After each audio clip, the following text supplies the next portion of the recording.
Halo, selamat sore. Apa kabar pemirsa TVR Parlemen dimanapun Anda berada? Berjumpa lagi bersama dengan saya, Suki Abdul, dalam program TVR 17.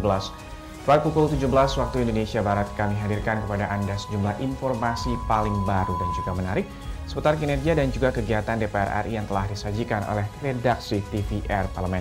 Dan pemirsa, untuk sementara rapat Komisi 3 DPR RI yang membahas pembunuhan Brigadir J kami lanjutkan di kanal Komisi 3 di situs website TVR Parlemen di www.tvrdpr.go.id. Pemirsa, selama 30 menit ke depan inilah TVR 17 edisi Senin 22 Agustus 2022. Selengkapnya.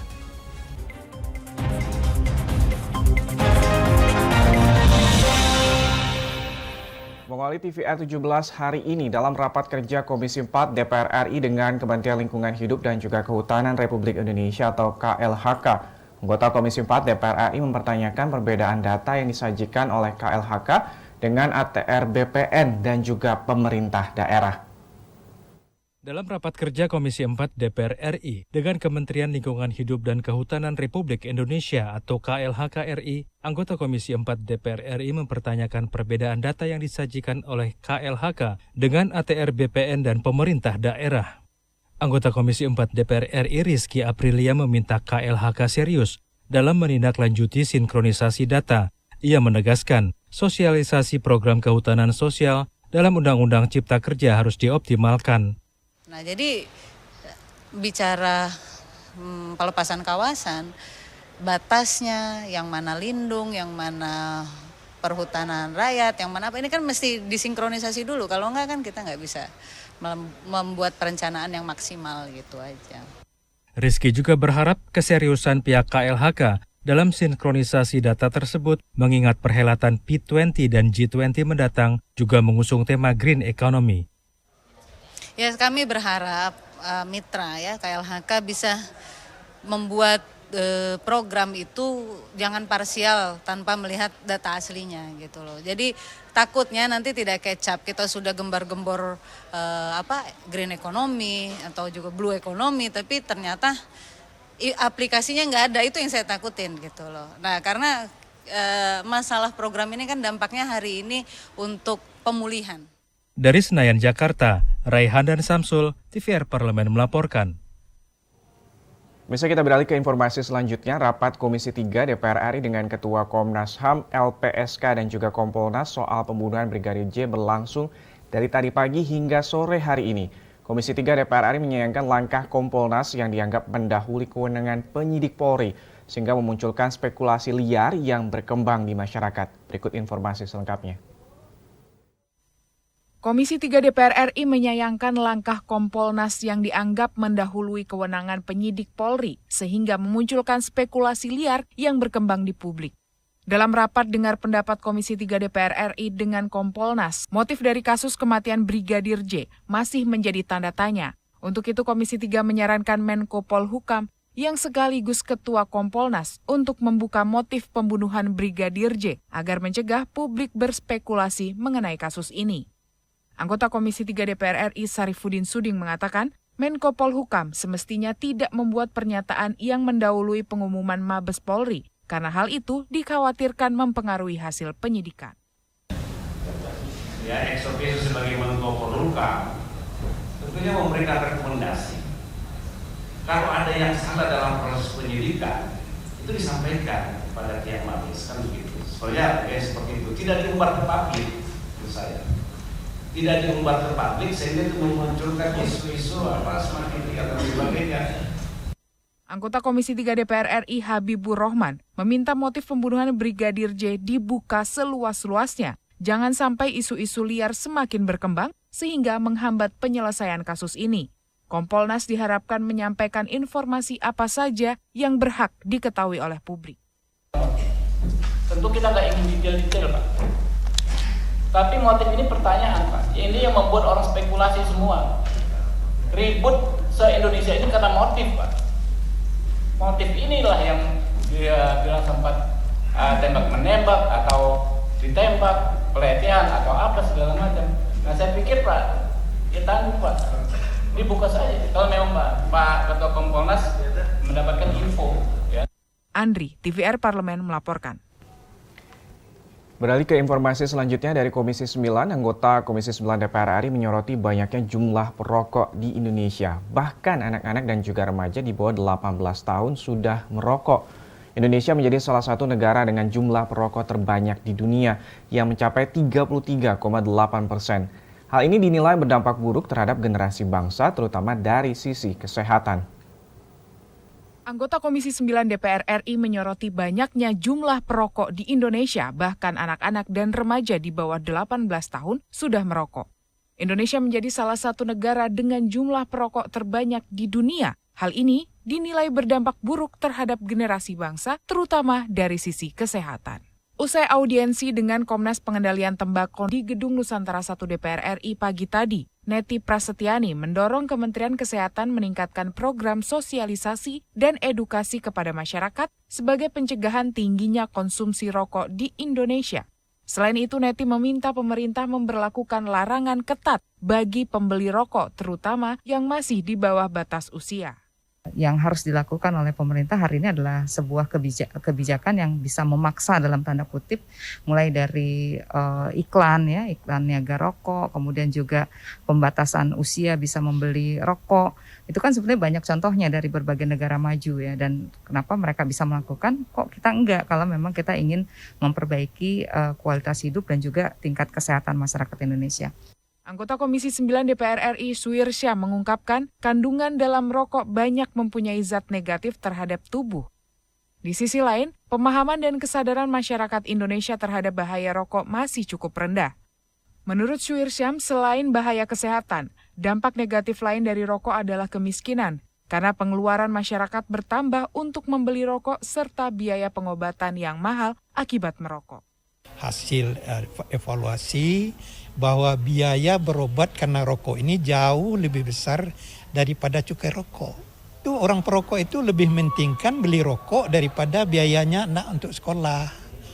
Lebih mementingkan daripada membeli lauk pauk, lebih mementingkan daripada beli beras. Nurbani, TVR Parlemen melaporkan. Pemirsa, rancangan APBN tahun 2023 diarahkan untuk meningkatkan produktivitas nasional dan juga menjaga keberlanjutan keuangan negara di tengah ketidakpastian perekonomian global. Informasinya sesaat lagi, untuk itu tetaplah bersama kami di TVR 17.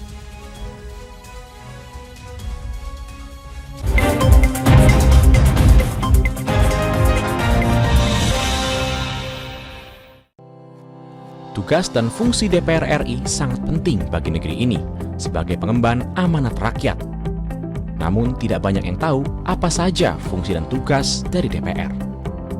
DPR mempunyai 3 fungsi pokok, yaitu legislasi, anggaran, dan pengawasan. Ketiga fungsi tersebut harus dilaksanakan dalam kerangka fungsi representasi yang mengedepankan kepentingan rakyat berdasarkan aspirasi masyarakat dan untuk kesejahteraan rakyat. Dari fungsi legislasi, DPR RI mempunyai tugas dan wewenang untuk menyusun dan menetapkan program legislasi nasional bersama dengan pemerintah, menyusun dan membahas rancangan undang-undang, menerima rancangan undang-undang dari DPD, membahas rancangan undang-undang yang diusulkan oleh Presiden ataupun DPD, menetapkan undang-undang bersama dengan Presiden, menyetujui atau tidak menyetujui peraturan pemerintah pengganti undang-undang yang diajukan Presiden untuk ditetapkan menjadi undang-undang. Sementara, fungsi anggaran membahas dan memberikan persetujuan atau tidak memberikan persetujuan terhadap rancangan undang-undang tentang APBN yang diajukan Presiden, memperhatikan pertimbangan DPD atas rancangan undang-undang tentang APBN dan rancangan undang-undang terkait pajak, pendidikan, dan agama, menindaklanjuti hasil pemeriksaan atas pengelolaan dan tanggung jawab keuangan negara yang disampaikan oleh BPK, memberikan persetujuan terhadap pemindahantanganan aset negara maupun terhadap perjanjian yang berdampak luas bagi kehidupan rakyat yang terkait dengan beban keuangan negara. Dan fungsi pengawasan, melakukan pengawasan terhadap pelaksanaan undang-undang, APBN, dan kebijakan pemerintah, membahas dan menindaklanjuti hasil pengawasan yang disampaikan oleh DPD terkait pelaksanaan undang-undang mengenai otonomi daerah, pembentukan, pemekaran, dan penggabungan daerah, pengelolaan sumber daya alam dan sumber daya ekonomi lainnya, pelaksanaan APBN, pajak, pendidikan, dan agama. Terima kasih. Video ini dipersembahkan oleh TV dan Radio Parlemen Biro Pemerintahan Parlemen, Sekretariat Jenderal, dan Badan Keahlian DPR RI.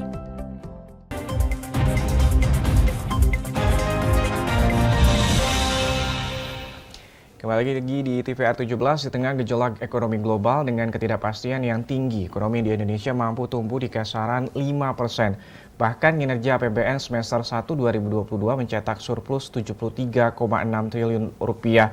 APBN tahun 2023 diharapkan suportif dan juga terukur dalam menghadapi berbagai kemungkinan. DPR RI meminta APBN 2023 bisa efektif dan juga efisien untuk kesejahteraan masyarakat, serta mampu mengantisipasi gejolak ekonomi nasional maupun global. Pemirsa, berikut ini liputan mendalam yang telah dirangkum oleh tim redaksi TVR Parlemen dalam segmen editorial Parlemen. Selengkapnya.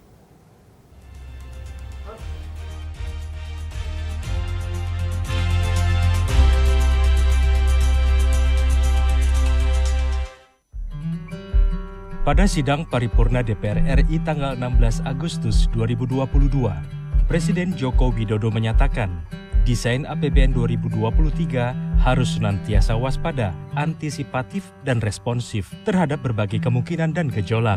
Arsitektur APBN 2023 harus mampu meredam keraguan, membangkitkan optimisme, dan mendukung pencapaian target, namun tetap dengan kewaspadaan yang tinggi. Menurut Presiden Joko Widodo, konsolidasi dan reformasi fiskal harus terus dilakukan secara menyeluruh, bertahap, dan terukur, baik penguatan pendapatan negara, perbaikan belanja, dan pengelolaan pembiayaan yang hati-hati. Konsolidasi dan reformasi fiskal harus terus dilakukan secara menyeluruh, bertahap, dan terukur, dimulai dari penguatan sisi pendapatan negara, perbaikan sisi belanja, dan pengelolaan pembiayaan yang hati-hati. Reformasi fiskal di sisi penerimaan dijalankan dengan optimalisasi pendapatan yang ditempuh melalui penggalian potensi, perluasan basis perpajakan, peningkatan kepatuhan wajib pajak, dan optimalisasi pengelolaan aset serta inovasi layanan. Di sisi belanja, reformasi dijalankan dengan peningkatan kualitas belanja yang ditempuh melalui pengendalian belanja yang lebih efisien, lebih produktif, dan menghasilkan multiplier effect yang kuat terhadap perekonomian, serta efektif untuk mendukung program-program pembangunan prioritas dan peningkatan kesejahteraan masyarakat. Usai rapat paripurna DPR RI dalam rangka penyampaian pemerintah atas RAPBN tahun 2023 dan nota keuangannya, Ketua DPR RI Dr. Honoris Causa Puan Maharani mengatakan, DPR RI siap berkoordinasi menyusun arsitektur menjadi kuat dan mumpuni dan mengawal implementasinya, mengingat defisit APBN tahun 2023 harus di bawah 3%. Implementasi pengawasan nanti akan kami kawal sebaik-baiknya sehingga program-program yang tidak bisa kemudian tunda seperti pendidikan, pertanian, dan hal-hal lain berkaitan dengan rakyat tetap bisa berjalan.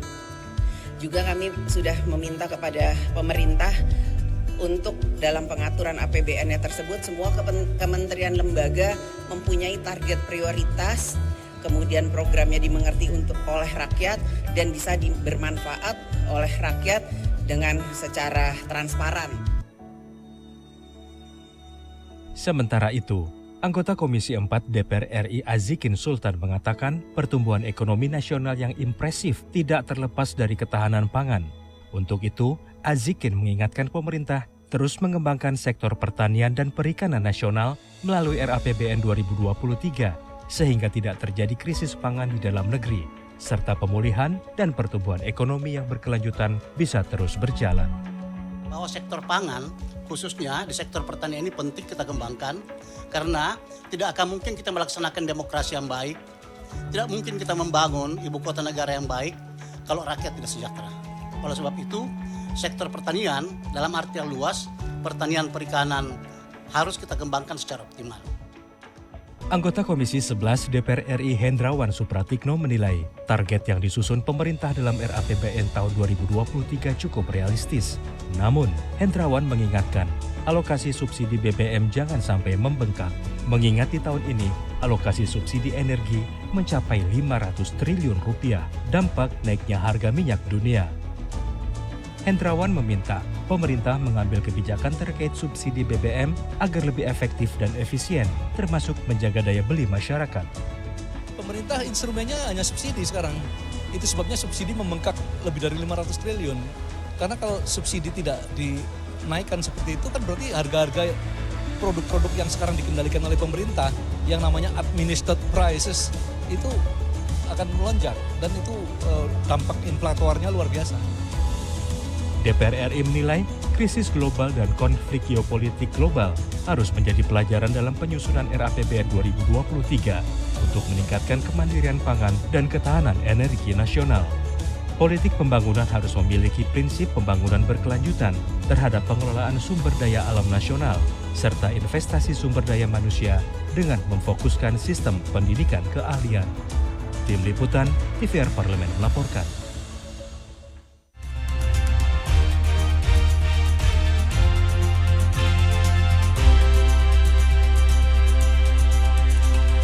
Pemirsa, ibadah haji tahun 2022 ini sudah berlalu. Sejumlah evaluasi diberikan oleh anggota DPR RI, khususnya posisi tawar-menawar pemerintah Indonesia yang harus setara dengan Arab Saudi. Informasinya sesaat lagi, untuk itu tetaplah bersama kami dalam TVR 17.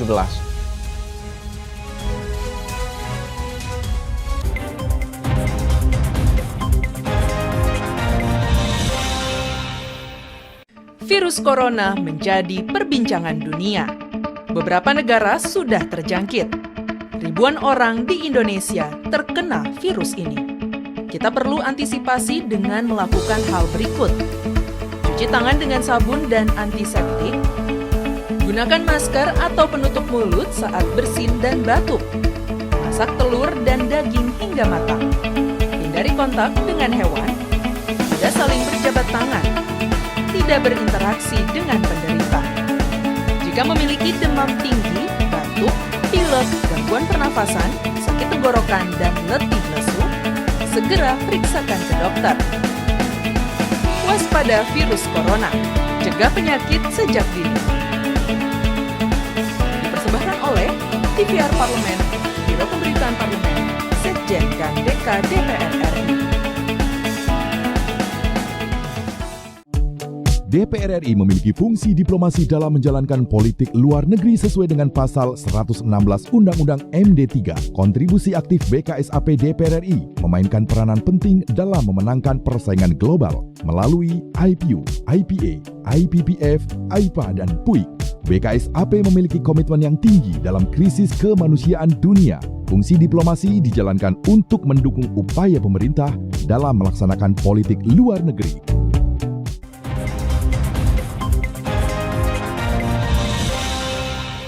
Terima kasih Anda masih menyaksikan TVR 17 bersama dengan saya Subki Abdul. Pemirsa, ibadah haji tahun 2022 ini sudah selesai. Anggota Komisi 8 DPR RI Maman Imanul Haq ini menilai penyelenggaraan haji tahun ini sudah cukup baik meskipun adanya temuan di beberapa titik yang juga mengalami keterlambatan obat-obatan dan juga makanan basi. Namun hal itu dapat dituntaskan oleh pihak terkait. Maman mendorong agar ke depan pemerintah Indonesia dapat juga mengembalikan jumlah kuota haji seperti semula dan juga mengantisipasi regulasi Arab Saudi yang selalu berubah-ubah menjelang hari pelaksanaan agar tidak merugikan keuangan negara dan juga para calon jemaah haji. Berikut ini laporan lengkap dari rekan kami Diva dengan anggota Komisi 8 DPR RI selengkapnya. Pemirsa TVR Parlemen, Indonesia pada tahun 2022 ini berhasil memberangkatkan sejumlah 100.051 jemaah haji pada rangkaian pelaksanaan ibadah haji di Arab Saudi. Lalu, apakah pada pelaksanaan ibadah haji tersebut sudah cukup baik atau terdapat beberapa kendala? Nah, untuk menjawabnya, saat ini saya sudah bersama dengan Bapak Maman Imanul Haq dari fraksi Partai PKB. Apa kabar Bapak? Baik, Alhamdulillah. Baik Pak. Indonesia berhasil melaksanakan ibadah haji di tahun ini Pak, setelah sempat 2 tahun tertunda ya Pak ya. Lalu apa saja evaluasi dari Komisi 8 pada pelaksanaan ibadah haji tahun ini Pak? Ibadah haji tahun ini menurut saya cukup berhasil karena 2 tahun pandemi kita tidak bisa mengirimkan jemaah haji, sekarang bisa mengirimkan. Tingkat keberhasilannya mungkin karena pertama terbatasnya jemaah haji, tidak sebanyak biasanya.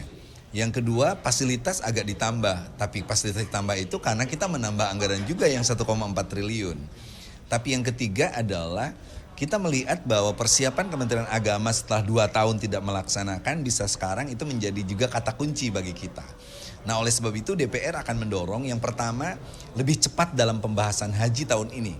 Sehingga tidak menunggu sebelum atau nanti di akhir pembahasan, tapi dari sekarang udah mulai dievaluasi.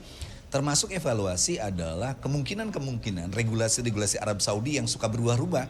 Jangan seperti kemarin, misalnya kemarin tiba-tiba kita sudah ngetok berapa jumlah BP, BPIH dan sebagainya, tiba-tiba Arab Saudi minta lagi. Itu jangan sampai terjadi lagi. Jadi DPR punya komitmen pertama adalah mempercepat pembahasan evaluatif. Yang kedua mengantisipasi regulasi-regulasi yang muncul dari Arab Saudi. Tapi yang ketiga juga kita berharap nanti kuota kita akan kembali utuh. Tidak setengahnya sekarang, bahkan lebih. Kita berharap kalau 350.000 jamaah kita bisa untuk melaksanakannya. Oleh sebab itu, DPR pun akan mengecek mana komponen-komponen di dalam negeri yang sebenarnya tidak terlalu perlu. Misalnya soal manasik yang lebih menekankan kepada ritual, kita akan lebih kepada teknis. Bagaimana cara masuk pesawat, bagaimana cara beradaptasi dengan hotel di sana, bagaimana juga dengan pola budaya kultur yang ada di sana termasuk makanan. Ini penting dilakukan oleh DPR karena DPR kami melihat dana yang 1,4 triliun itu mohon maaf tidak terlalu pas dengan fasilitas yang disediakan oleh pihak Arab Saudi. Lalu dari jemaah haji Indonesia sendiri Pak, apakah sudah merasa cukup puas atau masih merasakan beberapa masalah nih Pak? Seperti di tahun ini ditemukan ada makanan yang kurang layak, lalu kurangnya persediaan obat-obatan, itu bagaimana Pak? Dari keseluruhan sebenarnya banyak jemaah yang merasa puas dengan pelayanan tahun ini. Kalaupun ada beberapa kasus, memang itu tidak terlalu banyak. Tapi ini menjadi masukan bagi panja haji ke depan agar kasus soal catering, bagaimana cara makanan dan lain sebagainya itu bisa disajikan dengan bagus. Cuman harus jadi catatan juga gitu. Jamaah haji Indonesia itu kadang-kadang dikasih porsi banyak itu nggak habis.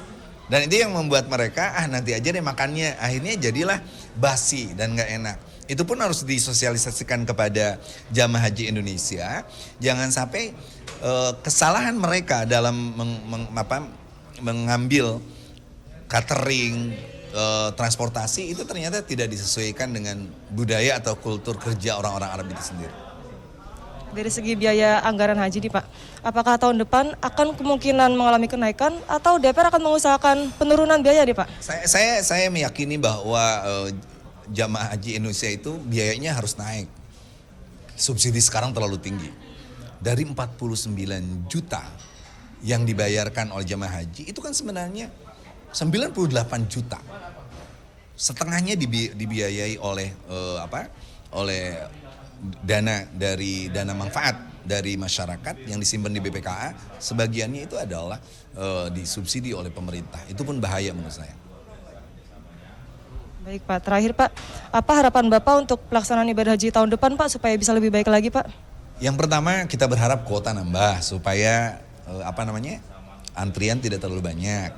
Yang kedua kita berharap pelayanan lebih bagus. Tapi yang ketiga, posisi bergaining kita dengan Arab Saudi itu harus setara.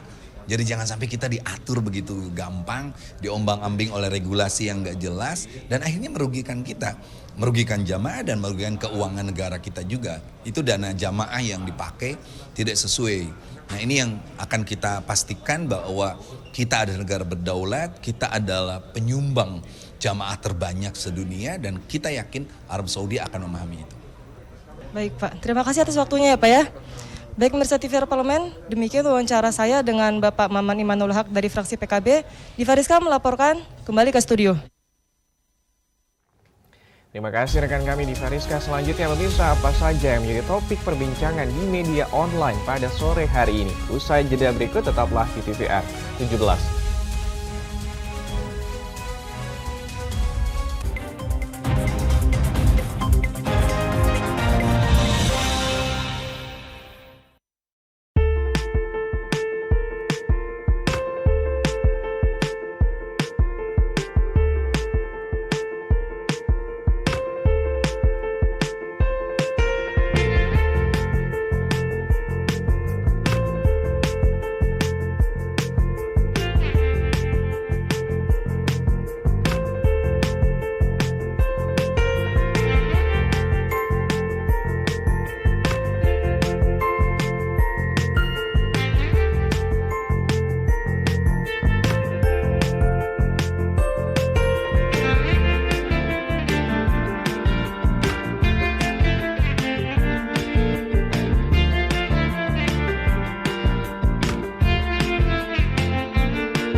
Kembali lagi di TVR 17, kali ini kita masuk ke segmen media nasional.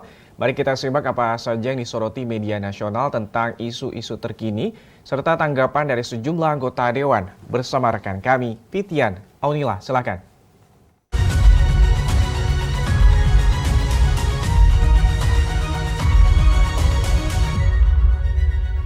Pemirsa TVR Parlemen, mari kita bahas apa saja yang menjadi headline media online hari ini. Nah, yang pertama mengenai subsidi biaya haji tahun 2022.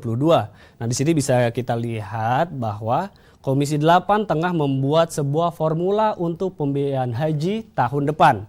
Besarnya biaya subsidi haji dinilai akan membuat kesehatan keuangan haji terganggu.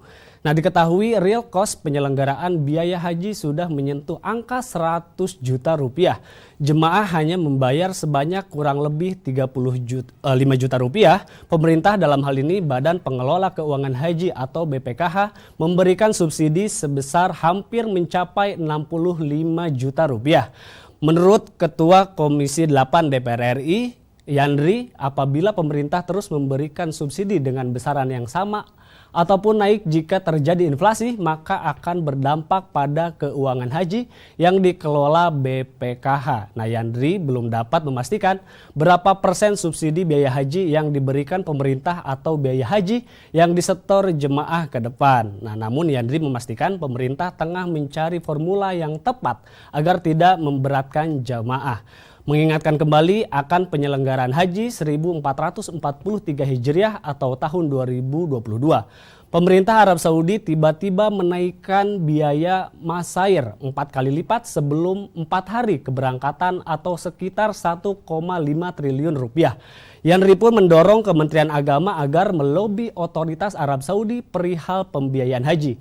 Yandri yakin jika lobi dilakukan sejak awal, sejumlah item pembiayaan pada pelaksanaan haji bisa ditekan. Menteri Agama Yakut Khalil Qoumas menegaskan bahwa pihaknya akan terus berkoordinasi dengan Menteri Haji dan Umroh Arab Saudi perihal pembiayaan ibadah haji di masa mendatang. Nah, selanjutnya yang juga menjadi headline di media online hari ini adalah kasus cacar monyet yang sudah terkonfirmasi di Indonesia. Nah, di sini bisa kita lihat Komisi 9 DPR RI Rahmat Handoyo merespon soal terkonfirmasinya kasus cacar monyet atau monkeypox di Indonesia pada Jumat lalu. Temuan wabah cacar monyet yang pertama di Indonesia bukan sesuatu hal yang mengejutkan, mengingat wabah ini sudah merambah hampir ke 100 negara.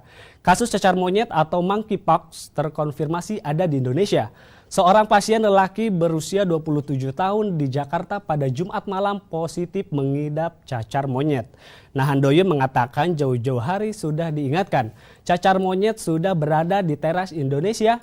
Sekarang terbukti bahwa wabah yang sudah dinyatakan WHO berstatus darurat kesehatan global ini sudah masuk ke Indonesia. Meskipun wabah cacar monyet sepertinya sulit untuk ditekan, masyarakat tidak perlu takut dan panik. Tetapi agar wabah ini tidak sampai meluas, masyarakat memang diminta lebih berhati-hati dan waspada. Nah, nantinya wilayah yang beresiko tinggi dan wilayah-wilayah yang positif tinggi perlu vaksinasi agar cacar monyet ini tidak semakin luas. Artinya harus disiapkan kuda-kuda dengan melakukan vaksinasi. Karena vaksin 85% ke atas bisa memberikan perlindungan dari penyakit ini. Handoyo mengusulkan agar para tenaga kesehatan diberi pelatihan khusus proses penanganan serta pengendalian cacar monyet. Nah, Handoyo berharap pemerintah bisa mensosialisasikan bagaimana pola hidup sehat agar terhindar dari cacar monyet kepada masyarakat, termasuk proses penyebaran cacar monyet juga disampaikan kepada masyarakat. Nah, itu tadi sorotan media online pada hari ini mengenai subsidi biaya haji tahun 2022 dan juga mengenai kasus cacar monyet terkonfirmasi di Indonesia. Kembali ke rekan Uki.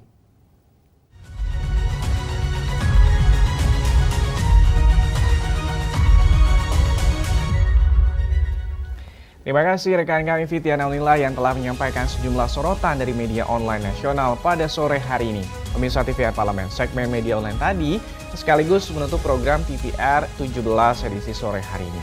Jangan lupa Kembali kami ingatkan, virus COVID-19 ini masih ada di sekitar kita. Begitu terus taati protokol kesehatan dimanapun Anda berada. Saya, Subki Abdul, beserta seluruh kru TVR Parlemen yang bertugas mengucapkan terima kasih dan pamit undur diri dari hadapan Anda. TVR Parlemen, referensi Indonesia. Wassalam.